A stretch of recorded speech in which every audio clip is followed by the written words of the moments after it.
राज्यासह संपूर्ण देशात आज औषध विक्रेत्यांनी एक दिवसाचा बंद पुकारलेला आहे। ऑनलाईन औषध विक्री बंद करा या मुख्य मागणीकरता हा बंद पुकारण्यात आलेला आहे। तसंच कॉर्पोरेट्सद्वारे अव्यावसायिक सवलत देणं बंद करा आणि बनावट औषध विक्रीला आळा घाला या मागण्यांकरता all India organization of chemist and ड्रगिस्टनं एक दिवसीय देशव्यापी बंद पुकारलेला आहे। यामुळे देशातील सगळ्या औषध विक्रेते आपली दुकानं बंद ठेवणार आहेत।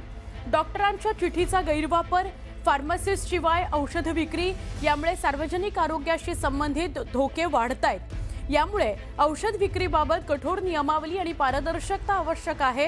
याकरता केंद्र सरकारने कायदे करावेत या मागणीसाठी बंदची हाक देण्यात आलेली आहे। दरम्यान औषध विक्रेत्यांनी पुकारलेल्या या बंद दरम्यान नागरिकांना आवश्यक औषधांचा पुरवठा सुरळीत आणि अखंडपणे उपलब्ध व्हावा यासाठी एफडीएनं आवश्यक उपाययोजना करत यंत्रणा सज्ज ठेवलेल्या आहेत।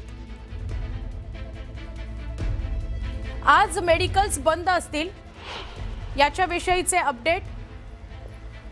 देशभरातील तब्बल 12.5 लाख केमिस्ट बंद असणार आहेत।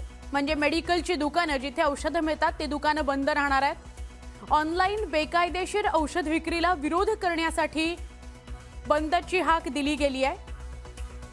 ऑनलाईन विक्रीमुळे मोठा आर्थिक फटका मेडिकलच्या दुकानांना बसतो आहे।